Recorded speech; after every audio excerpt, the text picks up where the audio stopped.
안녕하세요. 고요담 채널에 와주셔서 감사합니다. 오늘도 저와 함께 평안한 밤 되시길 바랍니다. 그럼 바로 이야기 시작하겠습니다. 늑대와 7마리 아기 염소. 옛날 옛적 한 마을 근처에 어미 염소와 7마리의 아기 염소가 살고 있었습니다. 어미 염소는 아기 염소들을 무척 사랑했으며 항상 그들을 보호하고 돌봐주었습니다. 어느 날 어미 염소는 먹이를 구하러 숲으로 나가야 했습니다. 그녀는 아기 염소들에게 신신당부했습니다. 얘들아, 내가 없는 동안 문을 절대 열어주면 안 된다. 특히 늑대를 조심해야 한다. 늑대는 목소리가 거칠고 발이 시커멓단다. 아기 염소들은 고개를 끄덕이며 대답했습니다. 네, 어머니, 절대 문을 열어주지 않을게요. 어미 염소가 떠난 후 배고픈 늑대가 염소들의 집을 발견했습니다. 그는 문을 두드리며 다정한 목소리로 말했습니다. 얘들아, 어머니란다. 문을 열어주렴. 그러나 아기 염소들은 눈치를 채고 말했습니다. 아니야. 어머니의 목소리는 부드럽지만 너의 목소리는 거칠어. 넌 늑대야. 늑대는 화가 나서 근처 빵집으로 달려가 밀가루를 삼켜 목소리를 부드럽게 만들었습니다. 그리고 다시 염소들의 집을 찾아가 말했습니다. 얘들아, 어머니란다. 문을 열어주렴. 하지만 이번에는 늑대의 검은 발이 문 아래로 보였습니다. 아기 염소들은 소리쳤습니다. 아니야. 어머니의 발은 하얗지만 너의 발은 검어. 넌 늑대야. 늑대는 화가 나서 다시 빵집으로 가 밀가루를 발에 묻혀 하얗게 만들었습니다. 그리고 다시 돌아와 문을 두드렸습니다. 얘들아, 어머니란다. 문을 열어주렴. 이번에는 목소리도 부드럽고 발도 하얗게 보였습니다. 아기 염소들은 속아 문을 열고 말았습니다. 늑대는 집 안으로 뛰어들어 아기 염소들을 덮쳤습니다. 아기 염소들은 급히 숨었지만 늑대는 6마리를 찾아 한 입에 삼켜버렸습니다. 단 한 마리, 가장 작은 염소만이 시계 속에 숨어 무사했습니다. 잠시 후 어미 염소가 집으로 돌아왔습니다. 문이 열려 있고 집 안은 엉망이었습니다. 그녀는 두려운 마음으로 외쳤습니다. 얘들아, 어디 있니? 그러자 시계 속에 숨어 있던 막내 염소가 나와 울면서 말했습니다. 늑대가 와서 우리 형제들을 모두 잡아먹었어요. 어미 염소는 슬픔에 잠겼지만 곧 늑대가 배가 불러 근처 나무 아래서 자고 있다는 사실을 알게 되었습니다. 그녀는 조용히 다가가 늑대의 배를 가위로 조심스럽게 갈랐습니다. 그러자 뱃속에서 6마리의 아기 염소들이 무사히 나왔습니다. 어미 염소와 아기 염소들은 함께 기뻐하며 늑대의 뱃속에 큰 돌멩이를 넣고 다시 꿰매 놓았습니다. 잠시 후 늑대가 깨어났습니다. 그는 배가 무겁고 이상한 느낌이 들었지만 물을 마시기 위해 강가로 갔습니다. 그러나 돌의 무게 때문에 중심을 잃고 강물에 빠져버리고 말았습니다. 그 이후로 아기 염소들과 어미 염소는 더 조심하며 살았고 다시는 늑대에게 속지 않았다고 합니다. 빨간 모자. 옛날 작은 마을에 빨간 모자라는 별명을 가진 소녀가 살고 있었습니다. 그녀는 할머니가 만들어주신 빨간 두건을 늘 쓰고 다녔기에 마을 사람들은 모두 그녀를 빨간 모자라고 불렀습니다. 어느 날 빨간 모자의 어머니가 말했습니다. 얘야, 할머니께서 편찮으시단다. 이 빵과 포도주를 가져다 드리렴. 빨간 모자는 기쁘게 바구니를 받아들고 할머니 댁으로 향했습니다. 어머니는 당부했습니다. 숲속에서는 곧장 가거라. 다른 길로 새거나 멈추지 말고 조심히 다녀오렴. 빨간 모자는 어머니의 말을 가슴에 새기고 숲으로 들어섰습니다. 하지만 길을 걷던 중 그녀는 나무 뒤에서 나타난 늑대를 만났습니다. 늑대는 빨간 모자에게 다정한 목소리로 말했습니다. 어디를 가는 거니, 귀여운 꼬마야. 빨간 모자는 의심 없이 대답했습니다. 할머니 댁에 가요. 빵과 포도주를 갖다 드리려고요. 늑대는 속으로 이렇게 생각했습니다. 아하, 할머니와 이 소녀를 한 번에 잡아먹을 수 있겠군. 늑대는 빨간 모자에게 물었습니다. 할머니 댁은 어디에 있니? 숲속에 들어가 조금 더 가면 큰 참나무 옆에 있는 집이요. 늑대는 빙그레 웃으며 말했습니다. 그렇구나. 하지만 숲속에는 예쁜 꽃들이 많아. 꽃을 좀 꺾어서 할머니께 드리면 더 기뻐하지 않으실까? 빨간 모자는 늑대의 말에 솔깃해 길게 핀 꽃을 꺾으러 갔습니다. 그 사이 늑대는 빠르게 할머니 댁으로 달려갔습니다. 늑대는 문을 두드리고 할머니의 목소리를 흉내내 말했습니다. 빨간 모자란다. 할머니, 문 좀 열어주세요. 할머니는 문을 열었고 늑대는 순식간에 할머니를 잡아먹고 말았습니다. 그 후 할머니의 옷을 입고 침대에 누워 빨간 모자를 기다렸습니다. 얼마 후 빨간 모자가 도착해 문을 두드렸습니다. 할머니, 저 왔어요. 늑대는 억지로 할머니 목소리를 흉내내며 대답했습니다. 어서 들어오렴, 귀여운 아이야. 빨간 모자는 방에 들어가 침대에 누운 늑대를 보고 이상하게 생각했습니다. 할머니, 왜 귀가 그렇게 크세요? 내 말을 더 잘 들으려고 그렇단다. 할머니, 왜 눈이 그렇게 크세요? 너를 더 잘 보려고 그렇단다. 할머니, 왜 입이 그렇게 커요? 너를 잡아먹으려고 그렇지. 그 순간 늑대는 벌떡 일어나 빨간 모자를 덮쳤습니다. 빨간 모자는 비명을 지르며 도움을 요청했고 마침 근처를 지나던 사냥꾼이 소리를 듣고 달려왔습니다.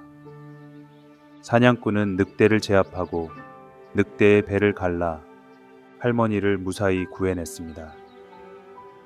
그날 이후 빨간 모자는 어머니의 말을 더욱 잘 따랐고 숲속에서 절대 길을 새지 않았다고 전해집니다. 황금새. 옛날 어느 부유한 왕의 성 안에는 황금빛 나무가 있었습니다. 그 나무에는 매년 탐스러운 황금 사과가 열렸습니다. 하지만 이상하게도 밤이 되면 그 사과가 하나씩 사라졌습니다. 왕은 누가 사과를 훔쳐가는지 알아내기 위해 세 아들을 불러 감시하라고 명령했습니다. 첫째 아들은 첫날 밤에 나무를 지키러 나갔지만 잠에 빠져 황금 사과를 도둑 맞고 말았습니다. 둘째 아들도 두 번째 밤에 지키러 나갔지만 역시 잠들어 사과를 잃었습니다. 셋째 아들은 다른 형들보다 어리고 늘 형들의 무시에 시달렸지만 이제 자신이 나서야겠다고 결심했습니다. 셋째 아들은 나무 곁에서 밤새 깨어 있었습니다. 한밤중이 되자 눈부시게 빛나는 황금새가 나타났습니다. 새는 나무에 내려앉아 황금 사과를 물고 날아가려고 했습니다. 셋째 아들은 재빨리 활을 쏘았고 화살이 새의 깃털 하나를 떨어뜨렸습니다. 그 깃털은 눈부시게 황금빛으로 빛났고 왕은 그 깃털을 보고 탐욕스러운 욕망에 사로잡혔습니다. 저 황금새를 반드시 잡아와라. 왕의 명령에 따라 세 형제는 황금새를 찾기 위해 여행을 떠났습니다. 첫째와 둘째 형은 동생보다 훨씬 나이가 많고 경험이 많았지만 그들은 마을에서 술을 마시며 여흥을 즐기기만 했습니다. 셋째 아들은 혼자 길을 떠나 길가에서 한 늙은 여인을 만나 도움을 받았습니다. 그는 여인의 충고에 따라 깊은 숲속으로 들어가 마침내 황금새가 있는 성에 도착했습니다. 황금새는 금으로 만든 새장이 아닌 초라한 나무 새장 안에 갇혀 있었습니다. 여인은 셋째 아들에게 경고했습니다. 절대 금새장을 가져가려 해선 안 돼.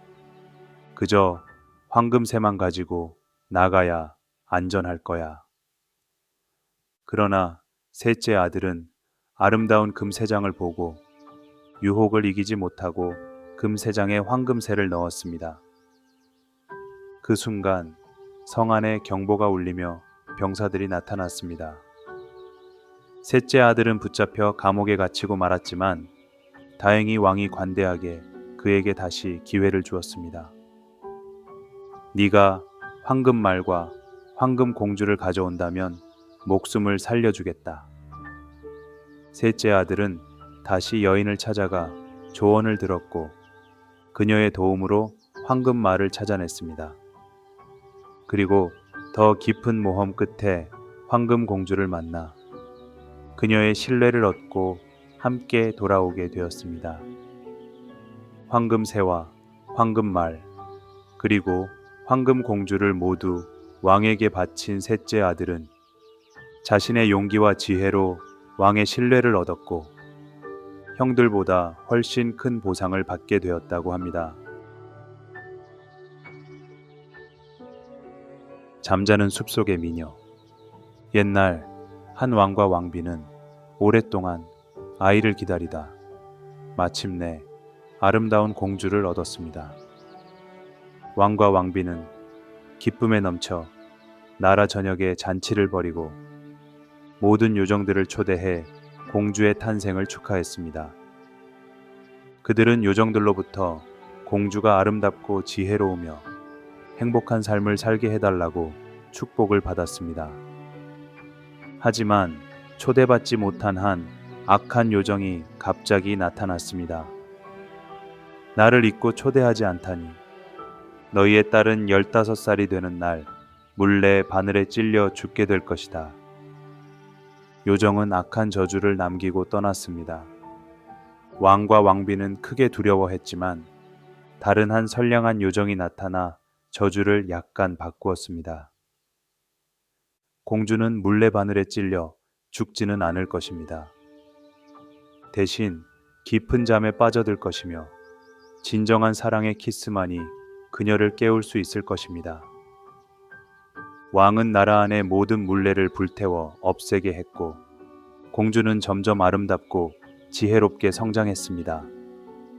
하지만 15살이 되던 날 공주는 성 안에 숨겨진 오래된 방에 들어가게 되었습니다. 그곳에서 오래된 물레를 발견한 공주는 호기심에 물레 바늘을 만졌고 결국 저주대로 깊은 잠에 빠지고 말았습니다. 그녀의 잠은 마법으로 성 전체에 퍼져 왕과 왕비를 비롯해 성 안에 있던 모든 사람과 동물들이 함께 깊은 잠에 빠지게 되었습니다.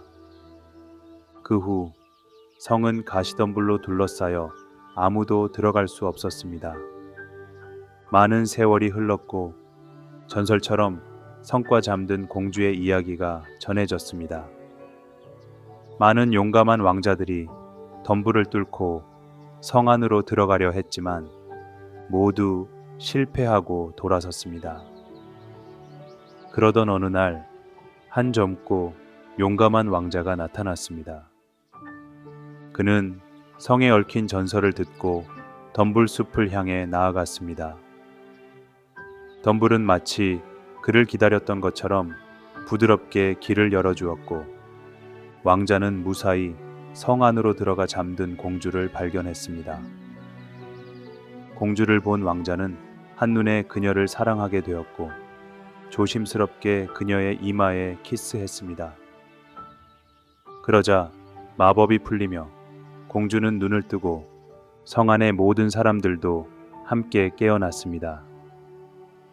왕자는 공주에게 자신이 그녀를 구하러 온 왕자임을 알렸고 둘은 곧 사랑에 빠져 결혼식을 올렸습니다. 그 후 공주와 왕자는 함께 행복하게 오래오래 살았습니다. 마법의 호두. 옛날 작은 마을에 세 형제가 살고 있었습니다. 그들은 가난했지만 서로를 의지하며 지내왔습니다. 어느 날 마을을 지나다가 그들은 한 노파를 만났습니다. 노파는 힘겹게 나무 짐을 들고 있었고 첫째 형은 그냥 지나쳤습니다. 둘째 형도 바쁘다며 노파를 돕지 않았습니다. 그러나 막내는 그녀를 돕고 짐을 들어주었습니다. 노파는 감사한 마음에 막내에게 특별한 호두를 건네주었습니다. 이 호두는 평범하지 않단다. 잘 보관했다가 반드시 필요한 순간에 깨뜨려 보거라. 막내는 고개를 끄덕이며 그 말을 마음속에 새겼습니다. 시간이 지나 삼형제는 점점 더 가난해졌습니다. 그들은 마지막으로 가지고 있던 가축마저 팔아야 했고 결국 아무것도 남지 않게 되었습니다. 형들은 막내를 원망하며 말했습니다. 네가 헛된 약속을 믿고 이 호두를 들고 있으니 우리 집안은 망한 거야. 하지만 막내는 고개를 저으며 대답했습니다. 어머니가 주신 이 호두는 반드시 필요할 때 쓰라고 하셨어. 지금은 그때가 아니야. 그러던 어느 날 마을에 사악한 마법사가 나타났습니다. 그는 마을의 모든 식량과 재산을 빼앗으려 했고 사람들은 두려움에 떨며 마법사에게 굴복하고 말았습니다. 막내는 더는 참을 수 없었습니다. 그는 노파가 준 호두를 꺼내어 깨뜨렸습니다. 그러자 호두 안에서 신비한 빛이 퍼져 나왔습니다. 빛 속에서 나온 작은 요정들은 마법사를 물리치고 빼앗긴 식량과 재산을 마을 사람들에게 돌려주었습니다. 요정들은 막내에게 말했습니다. 네가 친절을 베풀어 우리를 이 호두 속에 구해줬단다. 그래서 우리는 너를 도우러 온 거야.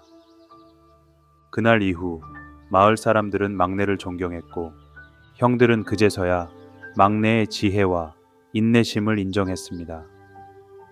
막내는 형들과 함께 평화롭게 살며 자신이 베푼 친절이 결국 자신과 마을을 구했다는 것을 깨달았습니다. 두꺼비와 호랑이. 옛날 한 마을 근처의 깊은 산 속에 무서운 호랑이가 살고 있었습니다. 호랑이는 날마다 산을 넘어 마을로 내려와 가축을 해치고 사람들을 위협했습니다. 마을 사람들은 두려움에 떨며 매일 호랑이에게 공물을 바쳐야만 했습니다. 어느 날 작은 두꺼비 한 마리가 이 광경을 지켜보았습니다. 두꺼비는 용기를 내어 마을 사람들에게 말했습니다. 제가 호랑이를 쫓아내 보겠습니다.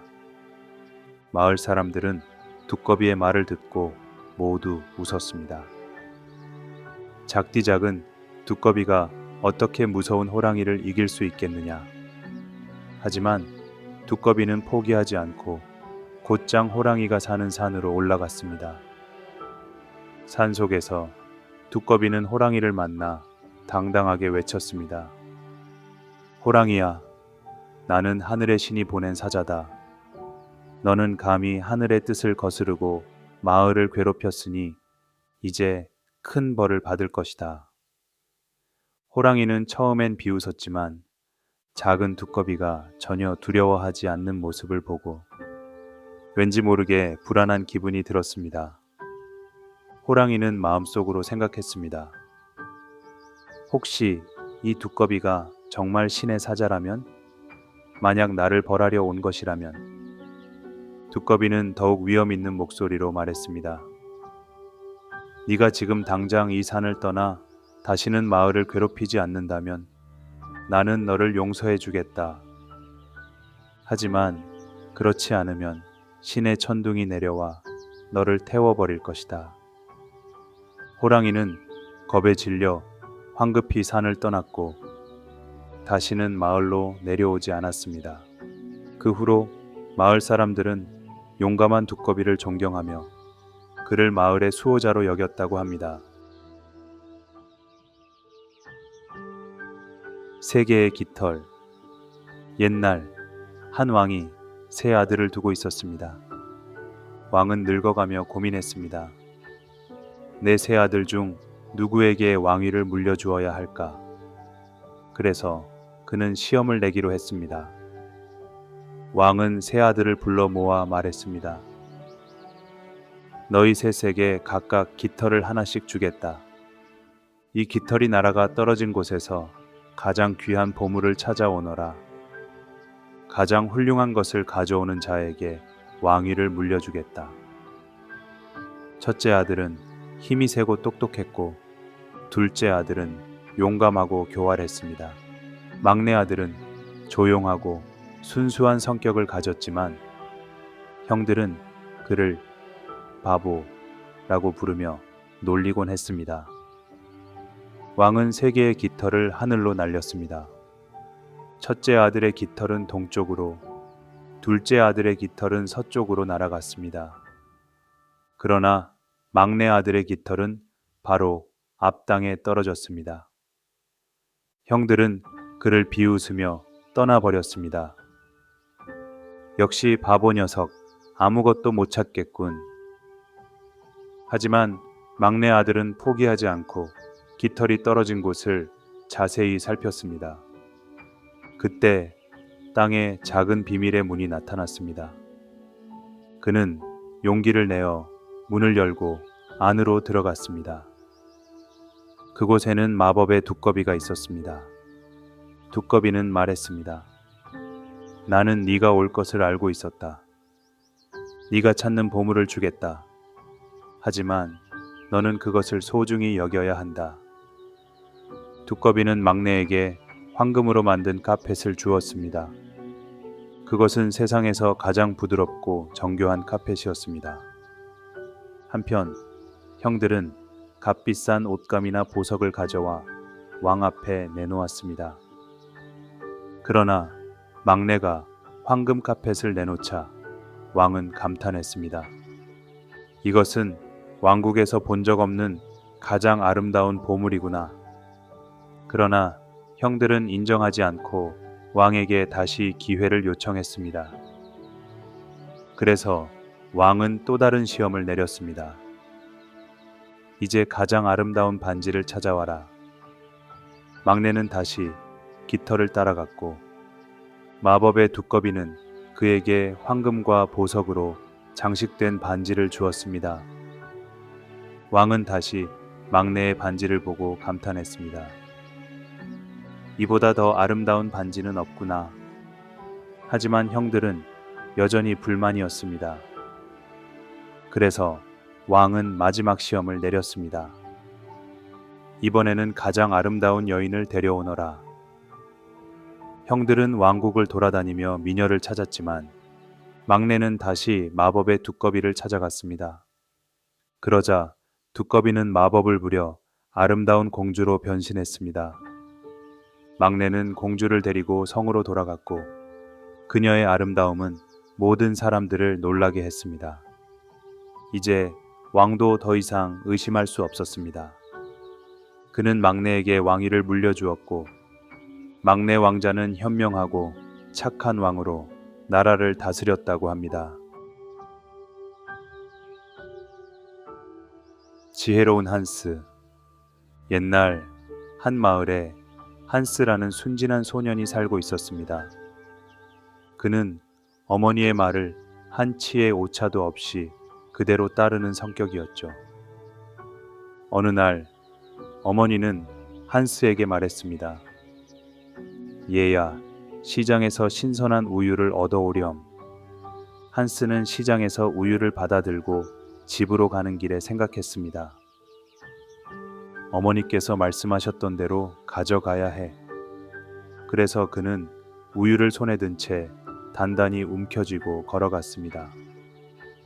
하지만 집에 도착할 즈음 우유는 모두 손가락 사이로 흘러버렸습니다. 어머니는 한스를 보고 한숨을 쉬며 말했습니다. 얘야, 우유는 단단히 쥘 게 아니라 그릇에 담아야 한단다. 한스는 어머니의 말을 가슴에 새겼습니다. 다음 날 어머니는 한스에게 버터를 받아오라고 시켰습니다.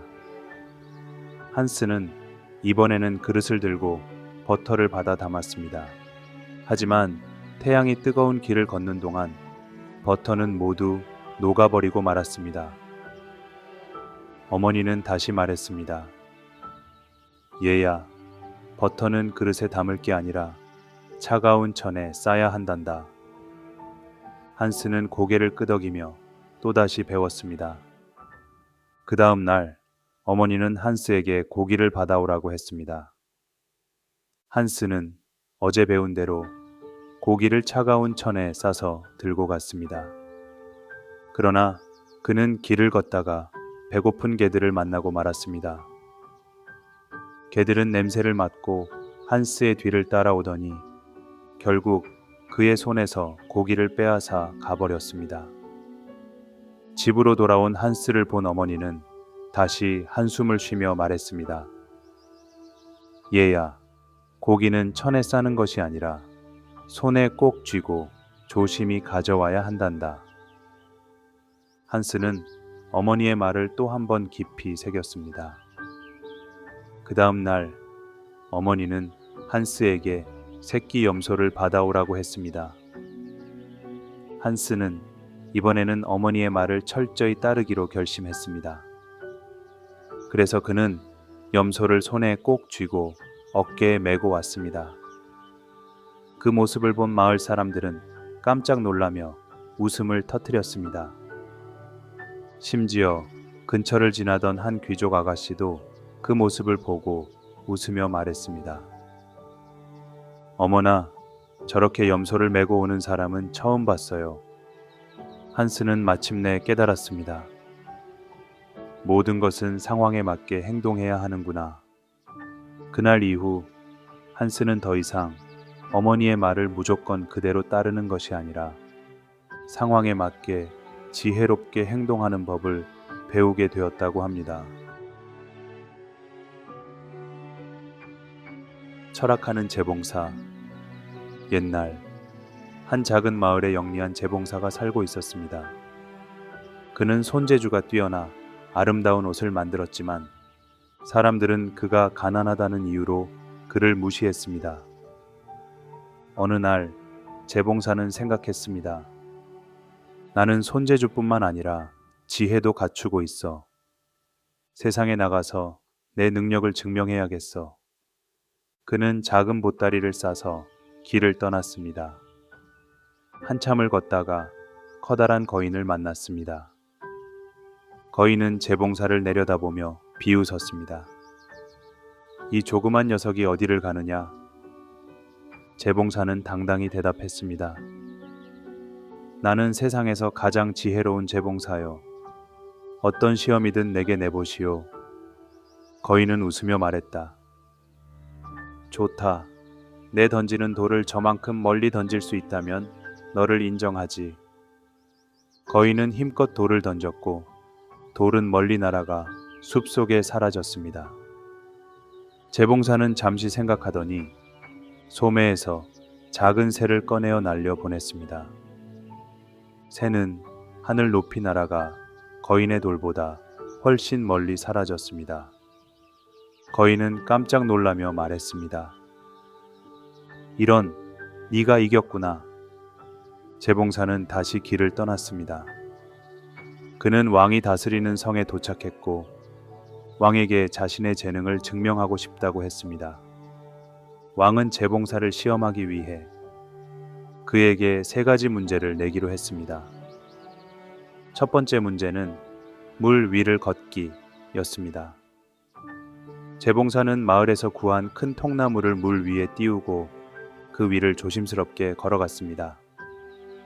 훌륭하군, 왕이 감탄하며 말했습니다. 두 번째 문제는 사자를 길들이기였습니다. 재봉사는 시장에서 구한 커다란 거울을 사자 앞에 두었습니다. 사자는 거울 속 자신의 모습을 보고 놀라 조용히 앉아버렸습니다. 왕은 또 한 번 놀라며 말했습니다. 이것도 해결했군. 세 번째 문제는 하룻밤 만에 성벽을 쌓기였습니다. 재봉사는 마을의 일꾼들을 모아 서로 협력하면 왕이 보상을 줄 것이라고 설득했습니다. 그 결과 모든 마을 사람들이 함께 힘을 모아 성벽을 쌓아 올렸습니다. 왕은 감탄하며 말했습니다. 네가 정말로 가장 영리한 재봉사구나. 그 후 재봉사는 왕의 신하가 되어 지혜로운 조언을 하며 살았고 사람들은 더 이상 그를 가난한 재봉사라 부르지 않았습니다. 하멜른의 피리 부는 사나이. 옛날 독일 북부에 위치한 하멜른이라는 조용한 마을이 있었습니다. 마을은 풍요롭고 평화로웠지만 어느 날부터 수많은 쥐들이 몰려들어 큰 문제가 생기기 시작했습니다. 쥐들은 곡식을 갉아먹고 집안 곳곳을 돌아다니며 음식과 물건들을 망가뜨렸습니다. 심지어 주민들이 잠을 자는 침대까지 올라오는 쥐들 때문에 사람들은 제대로 쉬지도 못하고 지쳐갔습니다. 모든 방법을 써보았지만 쥐들은 계속 늘어났고 마을 전체가 공포에 휩싸였습니다. 그때 마을에 한 수상한 나그네가 나타났습니다. 그는 오래된 낡은 피리를 들고 있었고 마을 사람들에게 자신을 피리 부는 사나이라고 소개했습니다. 내 피리 소리를 듣고 나면 쥐들은 더 이상 이 마을에 남아있지 않을 것이요. 하지만 그 대가로 금화를 지급하겠다고 약속해 주시오. 마을 사람들은 이 말에 큰 기대를 하며 약속했습니다. 그렇다면 우리가 약속하리라. 쥐들만 없애준다면 금화를 지불하겠다. 사나이는 피리를 꺼내어 부드럽고도 매혹적인 선율을 연주하기 시작했습니다. 놀랍게도 마을 곳곳에 숨어있던 쥐들이 하나둘씩 모습을 드러내고 피리 소리를 따라 행렬을 이루며 움직이기 시작했습니다. 수천 마리의 쥐가 피리 부는 사나이를 따라 마을을 빠져나갔고 그들은 강가로 이끌려 강물 속으로 빠져들었습니다. 결국 하멜른의 마을은 모든 쥐로부터 해방되었습니다. 마을 사람들은 기쁨에 넘쳤지만 막상 약속했던 금화를 지급하려니 아까운 마음이 들었습니다. 그들은 사나이에게 이렇게 말했습니다. 쥐들은 이제 없어졌으니 굳이 금화를 줄 필요는 없겠군. 우리가 이미 충분히 고마움을 표시했으니 돌아가시오. 사나이는 화가 났지만 차분하게 다시 피리를 꺼내 들었습니다. 이번에는 다른 멜로디를 연주하기 시작했습니다. 놀랍게도 이번에는 마을의 아이들이 피리 소리에 반응하기 시작했습니다. 아이들은 하나둘씩 집을 나와 사나이를 따라가기 시작했습니다. 어린아이들은 부모의 부름도 무시한 채 마치 주문에 걸린 듯 사나이 뒤를 쫓아갔습니다. 결국 마을의 모든 아이들이 사나이를 따라 숲속 깊은 곳으로 사라졌습니다. 하멜른의 어른들은 자신들의 욕심과 거짓 약속 때문에 소중한 아이들을 잃은 것을 뒤늦게 깨달았습니다. 아무리 숲속을 뒤지고 찾아보아도 아이들은 다시 돌아오지 않았습니다. 마을은 깊은 슬픔과 후회 속에서 다시는 이런 일이 벌어지지 않도록 스스로를 경계하며 살았습니다. 늑대와 7마리 아기 염소. 옛날 옛적 한 마을 근처에 어미 염소와 7마리의 아기 염소가 살고 있었습니다.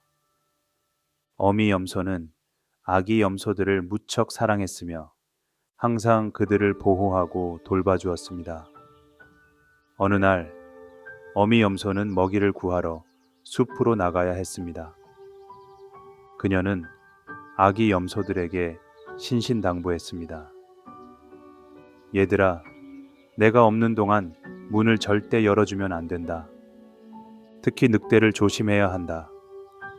늑대는 목소리가 거칠고 발이 시커멓단다. 아기 염소들은 고개를 끄덕이며 대답했습니다. 네, 어머니, 절대 문을 열어주지 않을게요. 어미 염소가 떠난 후 배고픈 늑대가 염소들의 집을 발견했습니다.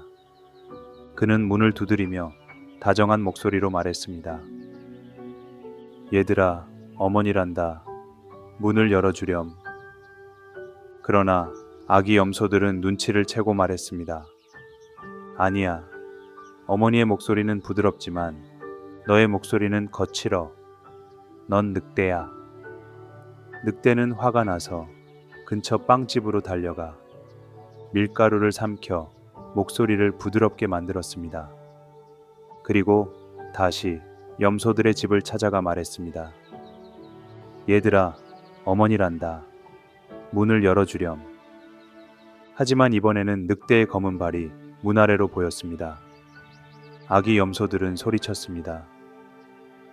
아니야. 어머니의 발은 하얗지만 너의 발은 검어. 넌 늑대야. 늑대는 화가 나서 다시 빵집으로 가 밀가루를 발에 묻혀 하얗게 만들었습니다. 그리고 다시 돌아와 문을 두드렸습니다. 얘들아, 어머니란다. 문을 열어주렴. 이번에는 목소리도 부드럽고 발도 하얗게 보였습니다. 아기 염소들은 속아 문을 열고 말았습니다. 늑대는 집 안으로 뛰어들어 아기 염소들을 덮쳤습니다.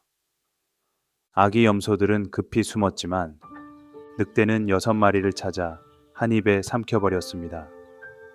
단 한 마리, 가장 작은 염소만이 시계 속에 숨어 무사했습니다. 잠시 후 어미 염소가 집으로 돌아왔습니다. 문이 열려 있고 집 안은 엉망이었습니다. 그녀는 두려운 마음으로 외쳤습니다. 얘들아, 어디 있니? 그러자 시계 속에 숨어 있던 막내 염소가 나와 울면서 말했습니다. 늑대가 와서 우리 형제들을 모두 잡아먹었어요. 어미 염소는 슬픔에 잠겼지만 곧 늑대가 배가 불러 근처 나무 아래서 자고 있다는 사실을 알게 되었습니다. 그녀는 조용히 다가가 늑대의 배를 가위로 조심스럽게 갈랐습니다. 그러자 뱃속에서 6마리의 아기 염소들이 무사히 나왔습니다. 어미 염소와 아기 염소들은 함께 기뻐하며 늑대의 뱃속에 큰 돌멩이를 넣고 다시 꿰매 놓았습니다. 잠시 후 늑대가 깨어났습니다. 그는 배가 무겁고 이상한 느낌이 들었지만 물을 마시기 위해 강가로 갔습니다. 그러나 돌의 무게 때문에 중심을 잃고 강물에 빠져버리고 말았습니다. 그 이후로 아기 염소들과 어미 염소는 더 조심하며 살았고 다시는 늑대에게 속지 않았다고 합니다. 빨간 모자. 옛날 작은 마을에 빨간 모자라는 별명을 가진 소녀가 살고 있었습니다. 그녀는 할머니가 만들어주신 빨간 두건을 늘 쓰고 다녔기에 마을 사람들은 모두 그녀를 빨간 모자라고 불렀습니다. 어느 날 빨간 모자의 어머니가 말했습니다. 얘야, 할머니께서 편찮으시단다. 이 빵과 포도주를 가져다 드리렴. 빨간 모자는 기쁘게 바구니를 받아들고 할머니 댁으로 향했습니다. 어머니는 당부했습니다. 숲속에서는 곧장 가거라. 다른 길로 새거나 멈추지 말고 조심히 다녀오렴. 빨간 모자는 어머니의 말을 가슴에 새기고 숲으로 들어섰습니다. 하지만 길을 걷던 중 그녀는 나무 뒤에서 나타난 늑대를 만났습니다. 늑대는 빨간 모자에게 다정한 목소리로 말했습니다. 어디를 가는 거니, 귀여운 꼬마야. 빨간 모자는 의심 없이 대답했습니다. 할머니 댁에 가요. 빵과 포도주를 갖다 드리려고요. 늑대는 속으로 이렇게 생각했습니다. 아하, 할머니와 이 소녀를 한 번에 잡아먹을 수 있겠군. 늑대는 빨간 모자에게 물었습니다. 할머니 댁은 어디에 있니? 숲속에 들어가 조금 더 가면 큰 참나무 옆에 있는 집이요. 늑대는 빙그레 웃으며 말했습니다. 그렇구나. 하지만 숲속에는 예쁜 꽃들이 많아. 꽃을 좀 꺾어서 할머니께 드리면 더 기뻐하지 않으실까? 빨간 모자는 늑대의 말에 솔깃해 길게 핀 꽃을 꺾으러 갔습니다. 그 사이 늑대는 빠르게 할머니 댁으로 달려갔습니다. 늑대는 문을 두드리고 할머니의 목소리를 흉내내 말했습니다. 빨간 모자란다. 할머니, 문 좀 열어주세요. 할머니는 문을 열었고 늑대는 순식간에 할머니를 잡아먹고 말았습니다. 그 후 할머니의 옷을 입고 침대에 누워 빨간 모자를 기다렸습니다. 얼마 후 빨간 모자가 도착해 문을 두드렸습니다. 할머니, 저 왔어요. 늑대는 억지로 할머니 목소리를 흉내내며 대답했습니다. 어서 들어오렴, 귀여운 아이야.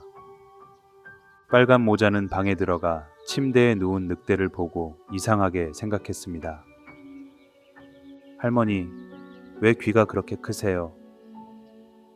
내 말을 더 잘 들으려고 그렇단다. 할머니, 왜 눈이 그렇게 크세요? 너를 더 잘 보려고 그렇단다. 할머니, 왜 입이 그렇게 커요? 너를 잡아먹으려고 그렇지. 그 순간 늑대는 벌떡 일어나 빨간 모자를 덮쳤습니다. 빨간 모자는 비명을 지르며 도움을 요청했고 마침 근처를 지나던 사냥꾼이 소리를 듣고 달려왔습니다. 사냥꾼은 늑대를 제압하고 늑대의 배를 갈라 할머니를 무사히 구해냈습니다. 그날 이후 빨간 모자는 어머니의 말을 더욱 잘 따랐고 숲속에서 절대 길을 새지 않았다고 전해집니다. 황금새. 옛날 어느 부유한 왕의 성 안에는 황금빛 나무가 있었습니다. 그 나무에는 매년 탐스러운 황금 사과가 열렸습니다. 하지만 이상하게도 밤이 되면 그 사과가 하나씩 사라졌습니다. 왕은 누가 사과를 훔쳐가는지 알아내기 위해 세 아들을 불러 감시하라고 명령했습니다. 첫째 아들은 첫날 밤에 나무를 지키러 나갔지만 잠에 빠져 황금 사과를 도둑 맞고 말았습니다. 둘째 아들도 두 번째 밤에 지키러 나갔지만 역시 잠들어 사과를 잃었습니다. 셋째 아들은 다른 형들보다 어리고 늘 형들의 무시에 시달렸지만 이제 자신이 나서야겠다고 결심했습니다. 셋째 아들은 나무 곁에서 밤새 깨어 있었습니다. 한밤중이 되자 눈부시게 빛나는 황금새가 나타났습니다. 새는 나무에 내려앉아 황금 사과를 물고 날아가려고 했습니다. 셋째 아들은 재빨리 활을 쏘았고 화살이 새의 깃털 하나를 떨어뜨렸습니다. 그 깃털은 눈부시게 황금빛으로 빛났고 왕은 그 깃털을 보고 탐욕스러운 욕망에 사로잡혔습니다. 저 황금새를 반드시 잡아와라. 왕의 명령에 따라 세 형제는 황금새를 찾기 위해 여행을 떠났습니다. 첫째와 둘째 형은 동생보다 훨씬 나이가 많고 경험이 많았지만 그들은 마을에서 술을 마시며 여흥을 즐기기만 했습니다. 셋째 아들은 혼자 길을 떠나 길가에서 한 늙은 여인을 만나 도움을 받았습니다. 그는 여인의 충고에 따라 깊은 숲속으로 들어가 마침내 황금새가 있는 성에 도착했습니다. 황금새는 금으로 만든 새장이 아닌 초라한 나무 새장 안에 갇혀 있었습니다. 여인은 셋째 아들에게 경고했습니다. 절대 금새장을 가져가려 해선 안 돼. 그저 황금새만 가지고 나가야 안전할 거야. 그러나 셋째 아들은 아름다운 금새장을 보고 유혹을 이기지 못하고 금새장에 황금새를 넣었습니다. 그 순간 성 안에 경보가 울리며 병사들이 나타났습니다. 셋째 아들은 붙잡혀 감옥에 갇히고 말았지만 다행히 왕이 관대하게 그에게 다시 기회를 주었습니다. 네가 황금말과 황금공주를 가져온다면 목숨을 살려주겠다. 셋째 아들은 다시 여인을 찾아가 조언을 들었고 그녀의 도움으로 황금말을 찾아냈습니다. 그리고 더 깊은 모험 끝에 황금공주를 만나 그녀의 신뢰를 얻고 함께 돌아오게 되었습니다. 황금새와 황금말 그리고 황금공주를 모두 왕에게 바친 셋째 아들은 자신의 용기와 지혜로 왕의 신뢰를 얻었고 형들보다 훨씬 큰 보상을 받게 되었다고 합니다. 잠자는 숲속의 미녀. 옛날 한 왕과 왕비는 오랫동안 아이를 기다리다 마침내 아름다운 공주를 얻었습니다. 왕과 왕비는 기쁨에 넘쳐 나라 전역에 잔치를 벌이고 모든 요정들을 초대해 공주의 탄생을 축하했습니다. 그들은 요정들로부터 공주가 아름답고 지혜로우며 행복한 삶을 살게 해달라고 축복을 받았습니다. 하지만 초대받지 못한 한 악한 요정이 갑자기 나타났습니다. 나를 잊고 초대하지 않다니 너희의 딸은 15살이 되는 날 물레 바늘에 찔려 죽게 될 것이다. 요정은 악한 저주를 남기고 떠났습니다. 왕과 왕비는 크게 두려워했지만 다른 한 선량한 요정이 나타나 저주를 약간 바꾸었습니다. 공주는 물레 바늘에 찔려 죽지는 않을 것입니다. 대신 깊은 잠에 빠져들 것이며 진정한 사랑의 키스만이 그녀를 깨울 수 있을 것입니다. 왕은 나라 안의 모든 물레를 불태워 없애게 했고 공주는 점점 아름답고 지혜롭게 성장했습니다. 하지만 15살이 되던 날 공주는 성 안에 숨겨진 오래된 방에 들어가게 되었습니다. 그곳에서 오래된 물레를 발견한 공주는 호기심에 물레 바늘을 만졌고 결국 저주대로 깊은 잠에 빠지고 말았습니다. 그녀의 잠은 마법으로 성 전체에 퍼져 왕과 왕비를 비롯해 성 안에 있던 모든 사람과 동물들이 함께 깊은 잠에 빠지게 되었습니다. 그 후 성은 가시덤불로 둘러싸여 아무도 들어갈 수 없었습니다. 많은 세월이 흘렀고 전설처럼 성과 잠든 공주의 이야기가 전해졌습니다. 많은 용감한 왕자들이 덤불을 뚫고 성 안으로 들어가려 했지만 모두 실패하고 돌아섰습니다. 그러던 어느 날 한 젊고 용감한 왕자가 나타났습니다. 그는 성에 얽힌 전설을 듣고 덤불숲을 향해 나아갔습니다. 덤불은 마치 그를 기다렸던 것처럼 부드럽게 길을 열어주었고 왕자는 무사히 성 안으로 들어가 잠든 공주를 발견했습니다. 공주를 본 왕자는 한눈에 그녀를 사랑하게 되었고 조심스럽게 그녀의 이마에 키스했습니다. 그러자 마법이 풀리며 공주는 눈을 뜨고 성 안의 모든 사람들도 함께 깨어났습니다. 왕자는 공주에게 자신이 그녀를 구하러 온 왕자임을 알렸고 둘은 곧 사랑에 빠져 결혼식을 올렸습니다. 그 후 공주와 왕자는 함께 행복하게 오래오래 살았습니다. 마법의 호두. 옛날 작은 마을에 세 형제가 살고 있었습니다. 그들은 가난했지만 서로를 의지하며 지내왔습니다. 어느 날 마을을 지나다가 그들은 한 노파를 만났습니다. 노파는 힘겹게 나무 짐을 들고 있었고 첫째 형은 그냥 지나쳤습니다. 둘째 형도 바쁘다며 노파를 돕지 않았습니다. 그러나 막내는 그녀를 돕고 짐을 들어주었습니다.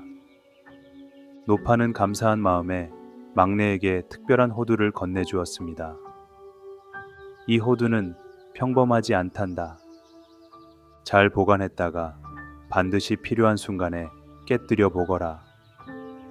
막내는 고개를 끄덕이며 그 말을 마음속에 새겼습니다.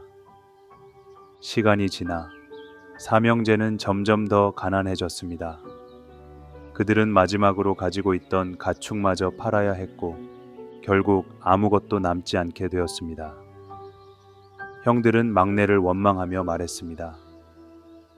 네가 헛된 약속을 믿고 이 호두를 들고 있으니 우리 집안은 망한 거야. 하지만 막내는 고개를 저으며 대답했습니다. 어머니가 주신 이 호두는 반드시 필요할 때 쓰라고 하셨어. 지금은 그때가 아니야. 그러던 어느 날 마을에 사악한 마법사가 나타났습니다. 그는 마을의 모든 식량과 재산을 빼앗으려 했고 사람들은 두려움에 떨며 마법사에게 굴복하고 말았습니다. 막내는 더는 참을 수 없었습니다. 그는 노파가 준 호두를 꺼내어 깨뜨렸습니다. 그러자 호두 안에서 신비한 빛이 퍼져 나왔습니다. 빛 속에서 나온 작은 요정들은 마법사를 물리치고 빼앗긴 식량과 재산을 마을 사람들에게 돌려주었습니다.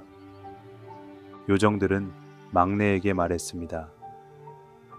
네가 친절을 베풀어 우리를 이 호두 속에 구해줬단다. 그래서 우리는 너를 도우러 온 거야. 그날 이후 마을 사람들은 막내를 존경했고 형들은 그제서야 막내의 지혜와 인내심을 인정했습니다. 막내는 형들과 함께 평화롭게 살며 자신이 베푼 친절이 결국 자신과 마을을 구했다는 것을 깨달았습니다. 두꺼비와 호랑이. 옛날 한 마을 근처의 깊은 산 속에 무서운 호랑이가 살고 있었습니다. 호랑이는 날마다 산을 넘어 마을로 내려와 가축을 해치고 사람들을 위협했습니다. 마을 사람들은 두려움에 떨며 매일 호랑이에게 공물을 바쳐야만 했습니다. 어느 날 작은 두꺼비 한 마리가 이 광경을 지켜보았습니다. 두꺼비는 용기를 내어 마을 사람들에게 말했습니다. 제가 호랑이를 쫓아내 보겠습니다. 마을 사람들은 두꺼비의 말을 듣고 모두 웃었습니다. 작디작은 두꺼비가 어떻게 무서운 호랑이를 이길 수 있겠느냐. 하지만 두꺼비는 포기하지 않고 곧장 호랑이가 사는 산으로 올라갔습니다. 산 속에서 두꺼비는 호랑이를 만나 당당하게 외쳤습니다. 호랑이야, 나는 하늘의 신이 보낸 사자다. 너는 감히 하늘의 뜻을 거스르고 마을을 괴롭혔으니 이제 큰 벌을 받을 것이다. 호랑이는 처음엔 비웃었지만 작은 두꺼비가 전혀 두려워하지 않는 모습을 보고 왠지 모르게 불안한 기분이 들었습니다. 호랑이는 마음속으로 생각했습니다. 혹시 이 두꺼비가 정말 신의 사자라면? 만약 나를 벌하려 온 것이라면? 두꺼비는 더욱 위험 있는 목소리로 말했습니다.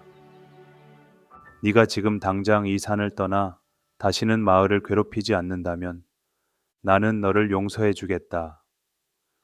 하지만 그렇지 않으면 신의 천둥이 내려와 너를 태워버릴 것이다. 호랑이는 겁에 질려 황급히 산을 떠났고 다시는 마을로 내려오지 않았습니다.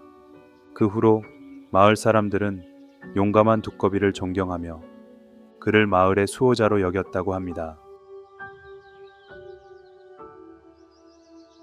세 개의 깃털. 옛날 한 왕이 세 아들을 두고 있었습니다. 왕은 늙어가며 고민했습니다. 내 세 아들 중 누구에게 왕위를 물려주어야 할까? 그래서 그는 시험을 내기로 했습니다. 왕은 세 아들을 불러 모아 말했습니다. 너희 셋에게 각각 깃털을 하나씩 주겠다. 이 깃털이 날아가 떨어진 곳에서 가장 귀한 보물을 찾아오너라. 가장 훌륭한 것을 가져오는 자에게 왕위를 물려주겠다. 첫째 아들은 힘이 세고 똑똑했고 둘째 아들은 용감하고 교활했습니다. 막내 아들은 조용하고 순수한 성격을 가졌지만 형들은 그를 바보라고 부르며 놀리곤 했습니다. 왕은 세 개의 깃털을 하늘로 날렸습니다. 첫째 아들의 깃털은 동쪽으로, 둘째 아들의 깃털은 서쪽으로 날아갔습니다. 그러나 막내 아들의 깃털은 바로 앞땅에 떨어졌습니다. 형들은 그를 비웃으며 떠나버렸습니다. 역시 바보 녀석, 아무것도 못 찾겠군. 하지만 막내 아들은 포기하지 않고 깃털이 떨어진 곳을 자세히 살폈습니다. 그때 땅에 작은 비밀의 문이 나타났습니다. 그는 용기를 내어 문을 열고 안으로 들어갔습니다. 그곳에는 마법의 두꺼비가 있었습니다. 두꺼비는 말했습니다. 나는 네가 올 것을 알고 있었다. 네가 찾는 보물을 주겠다. 하지만 너는 그것을 소중히 여겨야 한다. 두꺼비는 막내에게 황금으로 만든 카펫을 주었습니다. 그것은 세상에서 가장 부드럽고 정교한 카펫이었습니다. 한편 형들은 값비싼 옷감이나 보석을 가져와 왕 앞에 내놓았습니다. 그러나 막내가 황금 카펫을 내놓자 왕은 감탄했습니다. 이것은 왕국에서 본 적 없는 가장 아름다운 보물이구나. 그러나 형들은 인정하지 않고 왕에게 다시 기회를 요청했습니다. 그래서 왕은 또 다른 시험을 내렸습니다. 이제 가장 아름다운 반지를 찾아와라. 막내는 다시 깃털을 따라갔고 마법의 두꺼비는 그에게 황금과 보석으로 장식된 반지를 주었습니다. 왕은 다시 막내의 반지를 보고 감탄했습니다. 이보다 더 아름다운 반지는 없구나. 하지만 형들은 여전히 불만이었습니다. 그래서 왕은 마지막 시험을 내렸습니다. 이번에는 가장 아름다운 여인을 데려오너라. 형들은 왕국을 돌아다니며 미녀를 찾았지만 막내는 다시 마법의 두꺼비를 찾아갔습니다. 그러자 두꺼비는 마법을 부려 아름다운 공주로 변신했습니다. 막내는 공주를 데리고 성으로 돌아갔고 그녀의 아름다움은 모든 사람들을 놀라게 했습니다. 이제 왕도 더 이상 의심할 수 없었습니다. 그는 막내에게 왕위를 물려주었고 막내 왕자는 현명하고 착한 왕으로 나라를 다스렸다고 합니다. 지혜로운 한스. 옛날 한 마을에 한스라는 순진한 소년이 살고 있었습니다. 그는 어머니의 말을 한치의 오차도 없이 그대로 따르는 성격이었죠. 어느 날 어머니는 한스에게 말했습니다. 얘야, 시장에서 신선한 우유를 얻어오렴. 한스는 시장에서 우유를 받아들고 집으로 가는 길에 생각했습니다. 어머니께서 말씀하셨던 대로 가져가야 해. 그래서 그는 우유를 손에 든 채 단단히 움켜쥐고 걸어갔습니다. 하지만 집에 도착할 즈음 우유는 모두 손가락 사이로 흘러버렸습니다. 어머니는 한스를 보고 한숨을 쉬며 말했습니다. 얘야, 우유는 단단히 쥘 게 아니라 그릇에 담아야 한단다. 한스는 어머니의 말을 가슴에 새겼습니다. 다음 날 어머니는 한스에게 버터를 받아오라고 시켰습니다. 한스는 이번에는 그릇을 들고 버터를 받아 담았습니다. 하지만 태양이 뜨거운 길을 걷는 동안 버터는 모두 녹아버리고 말았습니다. 어머니는 다시 말했습니다. 얘야, 버터는 그릇에 담을 게 아니라 차가운 천에 싸야 한단다. 한스는 고개를 끄덕이며 또다시 배웠습니다. 그 다음 날 어머니는 한스에게 고기를 받아오라고 했습니다. 한스는 어제 배운 대로 고기를 차가운 천에 싸서 들고 갔습니다. 그러나 그는 길을 걷다가 배고픈 개들을 만나고 말았습니다. 개들은 냄새를 맡고 한스의 뒤를 따라오더니 결국 그의 손에서 고기를 빼앗아 가버렸습니다. 집으로 돌아온 한스를 본 어머니는 다시 한숨을 쉬며 말했습니다. 얘야, 고기는 천에 싸는 것이 아니라 손에 꼭 쥐고 조심히 가져와야 한단다. 한스는 어머니의 말을 또 한 번 깊이 새겼습니다. 그 다음 날 어머니는 한스에게 새끼 염소를 받아오라고 했습니다. 한스는 이번에는 어머니의 말을 철저히 따르기로 결심했습니다. 그래서 그는 염소를 손에 꼭 쥐고 어깨에 메고 왔습니다. 그 모습을 본 마을 사람들은 깜짝 놀라며 웃음을 터뜨렸습니다.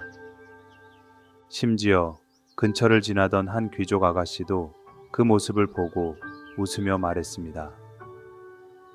어머나, 저렇게 염소를 메고 오는 사람은 처음 봤어요. 한스는 마침내 깨달았습니다. 모든 것은 상황에 맞게 행동해야 하는구나. 그날 이후 한스는 더 이상 어머니의 말을 무조건 그대로 따르는 것이 아니라 상황에 맞게 지혜롭게 행동하는 법을 배우게 되었다고 합니다. 철학하는 재봉사. 옛날 한 작은 마을에 영리한 재봉사가 살고 있었습니다. 그는 손재주가 뛰어나 아름다운 옷을 만들었지만 사람들은 그가 가난하다는 이유로 그를 무시했습니다. 어느 날 재봉사는 생각했습니다. 나는 손재주뿐만 아니라 지혜도 갖추고 있어. 세상에 나가서 내 능력을 증명해야겠어. 그는 작은 보따리를 싸서 길을 떠났습니다. 한참을 걷다가 커다란 거인을 만났습니다. 거인은 재봉사를 내려다보며 비웃었습니다.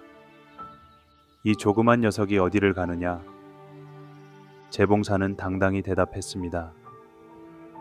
나는 세상에서 가장 지혜로운 재봉사여. 어떤 시험이든 내게 내보시오.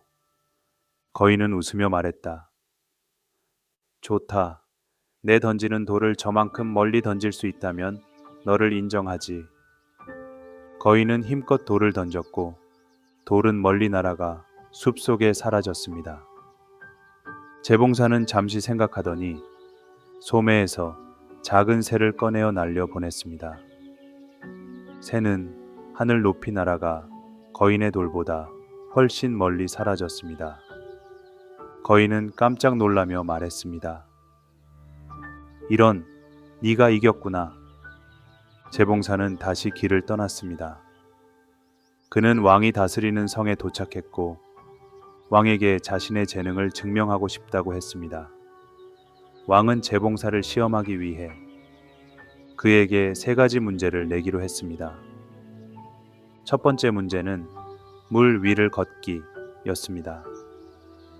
재봉사는 마을에서 구한 큰 통나무를 물 위에 띄우고 그 위를 조심스럽게 걸어갔습니다. 훌륭하군, 왕이 감탄하며 말했습니다. 두 번째 문제는 사자를 길들이기였습니다. 재봉사는 시장에서 구한 커다란 거울을 사자 앞에 두었습니다. 사자는 거울 속 자신의 모습을 보고 놀라 조용히 앉아버렸습니다. 왕은 또 한 번 놀라며 말했습니다. 이것도 해결했군.